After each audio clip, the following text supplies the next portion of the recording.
Kako vi vidite ekonomiju Crne Gore? Evo, pomenuli smo da bukvalno da nam je turizam osnovna privredna grana. Kako i kuda dalje, na koji način? Za proizvodnju, rekli ste da treba misliti na sjever, mi opet i kad je sjever u pitanju razvijamo turizam, zimski turizam, pa se razmišlja o etnoturizmu. Ali to na širem prostoru, ima, recimo ja mislim da je Dubrovnik, da je Žabljak fantastičan resurs Crne Gore, da je zaista retka država na tako malom prostoru da ima tako čarobnu prirodu. Ne možete vi ni privredu da razvijate ukoliko nemate radnu snagu. A naša radna snaga? Ali to je sasvim sad drugo pitanje, da ti moraš razviti društveni sistem, vrednostni sistem, da ljudi žele da žive u tvojoj državi. Tragedija je Balkana, što većina ljudi ne želi da živi u toj državi. Ne mislim samo na Crnu Goru, i na Srbiju, i na Hrvatsku. Sve sem Slovenije. Sve su zemlje sa ogromnom imigracijom.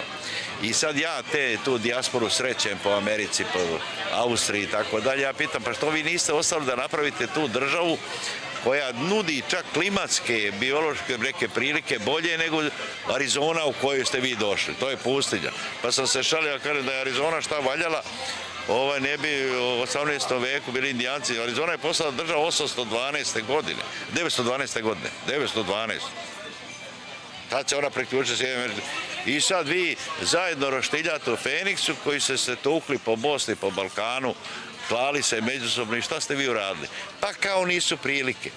Pa dozvolite mi, rekao, da vam ja kažem što vi niste napravili prilike. Nego vi dolazite na Balkan da popravite zube, pa dignete cene, pa sad oni u Herceg-Novom ili u Beogradu odaju bez zuba. Jer vi se ponašate da hoćete jedan dohodak tamo da ga trošite, pa dođete ovde da umrete. Sad je ovde rentabilno da dođe da se ostari i da se umre u rodni kraj. Pa i zato su cene grobnica u Igalu i Herceg-Novom strahovito skočile. Boga mi, ni cijene hrane nisu ništa. Pa dobro, oni stari ljudi dolaze da umru. Ali objektivno je to. Znači, zašto vi niste uspeli da napravite jednu pristojnu, jednu prosperitetnu, jednu demokratsku, jednu pravnu državu u kojoj ljudi žele da drže? Jer je glavni civilizacijski proizvod je država. Zašto nismo uspjeli? A nismo zato što zbog istorijskog razloga, zbog sistema vrednosti, zbog čitavog niza istorijske okolnosti, da ti u tom optiranju između pravne i demokratske države i ove autoritarne i privatne države, stalno si optirao da imaš privatnu državu. I Srbija, i Crna Gora, i ovi drugi. Evo uzmite Crnu Goru. Imate... Čak ni Njegor sad više nije neopitan, koji je na vreme umro i umro je kao veliki pesnik i filozof. Pa i on sad, pitanje kakav mu je status Crne Gore. Svi ovi drugi vladali su, nisu završili časno. Od kralja Nikole, pa posle komunisti, pa nije to časno, pa Milo Đukanović, pa nije časno. Znači ovde su neprekidno stalno neki prevrat. I imate sad državu u kojoj je šef policije i glavni tužilac, tako su u zatvoru. Znači, ti nemaš proceduru i jedan mehanizam prirodnog smene vlasti. To narod ovde ne shvata, to su sve neke vrste udara, neke vrste prevrata i tako dalje. I ti stalno ideš iz prevrata u prevrat, znači ti nemaš kontinuiteta. Ključno je za jedno društvo kontinuitet, a ne diskontinuitet. Ti si to tako napravio i stalno optiraš to. Optiraš personalno vladanje, a ne institucionalno.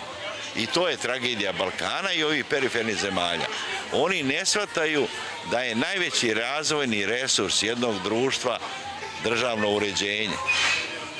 Model koji smo mi izabrali, da se slaže bogatstvo, da se zaštićena svojina ugovor. Ne, ovde sad mi smo uzeli jednima, pa ćemo dati drugim, pa ćemo dati trećem. I ovde svaka vlast na Balkanu ima svoje bogataše i ima svoje robijaše.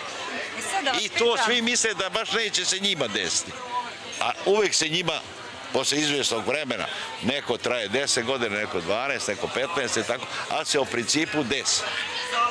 Poznate su vaše doskočice koje su gotovo već antologijske, poput one da narod ima zube pa hoće i da ugrize. Šta bi s tim zubima? Jesu li to oni zubi koji se ovdje naprave, odnosno dođu ovi svana, a onda ovi naši ostadoše bez zuba? Šta je sa...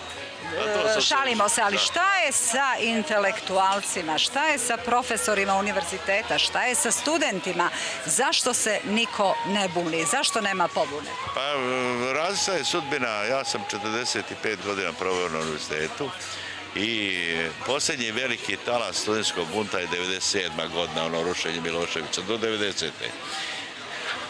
Tada su... Sad pričate o Srbiji, slična je to situacija, pa svi ovi, vezan je to prostor.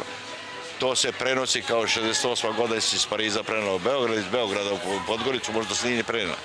Ne, studenti su strašno važni i oni sada optiraju da odu. Oni kažu, nemam ja ni vremena da se više sa vama nagađam i tako dalje. Nama subjekt promjena odlazi, a vi kad hoćete da nešto obesmislite, onda ga omasovite. I ovdje, ovaj zadnji period od 10 godina je strašno obesmislio položaj intelektualaca i uopšte i oni su sami pristali na to. Ljudi su, ja prosto ne mogu da shvatim, ja mogu da shvatim ljude koji su elementarno ugroženi, da moraju da pognu glavu, da ćute. Ali ako intelektualac ima svoj proizvod koji nosi sa sobom, to je osnov njegove slobode. Ja sam bio profesor u Bosni i Hercegovini, mene su proterali. Ja sam došao u Beograd, isto sam postao profesor, isto sam se pristojno snašao, dobio sam sve ono što sam ja mislio da treba da ima. Znači, intelektualac treba da bude slobodan, jer on svoju robu lako može da nosi sa sobom. Ako ti imaš ovde zgrade, ovo sve, ti to ne možeš da poneseš. Ovi Rusi, jel tako, on poneko donio laptop, poneko donio vreću para. I neko je doneo znanje. I oni koji su doneli znanje, oni će nastaviti da žive. A ovi će završiti isto, koji su doneli samo novac, ili će im novac biti otet ovde, ili će završiti kao vratari u Maksimu u Parizu. Kao što su završili ruski grofovi, jer je zemlja ostala u Rusiji. Završili su vrlo tužno. Ali oni koji su doneli znanje, neki talent, neki lični kvalitet koji ti sobom nosiš, ti su nastavili da funkcionišu. Znači, ti naši ustravljeni intelektualci, po mom sudu, i oni verovatno subjektivno oni misle, jedan deo je konformizam, pošto je podaništvo rentabilnije ovde od slobode, to jeste. Podanički mentalitet. Da, to je roba koja ima svoje kupce stalno. Međutim, jedan deo verovatno zna da je njihova, što kažu, intelektualna torba prazna, da ne bi mogli to prodati i ovo obesmišljavanje univerziteta i škola. A država i društvo koje uništi školu, to društvo je sebi stavilo omču oko vrata koje će ga kad tada potpuno ugušiti.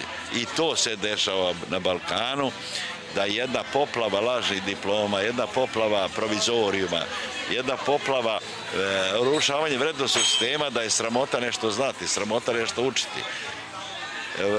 Društvo u kome sad vidimo koliko imamo kupljenih diploma. Pa da, pa to su milioni ljudi i ja sam se šalio u Beogradu ili u Zagrebu ili u Podgoricu.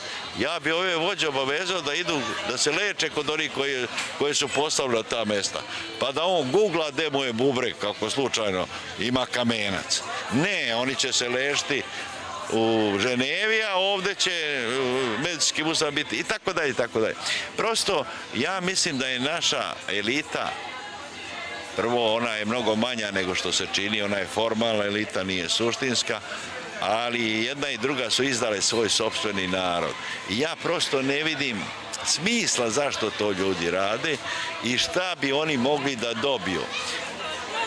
Jer kad ti imaš unutrašnju duhovnu prazninu, ne možeš ti to novcem popuniti. Besmisleno je to što se očekuje. Da ti prodaš savest, zašto da prodaš? Pa i onako, mislim, šta sad? Ne možeš letovati više od 365 dana, jer godina ima toliko. Besmisleno. Po mom sudu je potpuno taj fenomen sticanja bespredmetnog je potpuno meni sulud. I kad ti uzmeš recimo ljude koji su bitni danas, većina tog velikog bogatstva se završa kod donacije, pa Warren Buffett je sve ostavio za istraživanja, pa ovaj drugi, pa treći. I sad je ovaj Miodrag Kostić, pošto je bolestan, on je dao sad taj veliki legat. Jer velike stvari koje obeležavaju istoriju, one teže da budu opšte i javne. Nema smisla nema smisla kupiti Monalizu i staviti u spavaću sobu. Neće se povećati stepen emocionalne komunikacije u toj spavaćoj sobi. Prosto to je za muzej. To nije. A ti imaš patologiju u celom svijetu da ljudi kupe sliku za $20 miliona Van Gogha, pa onda drže kopiju u stanu, a ovo drže u trezoru. Pa mislim, kare ljudi, to su devijacije socijalne vrednosti, to je meni besmisleno. Čemu to toliko grabež, čemu to toliko posjedovanje i tako dalje?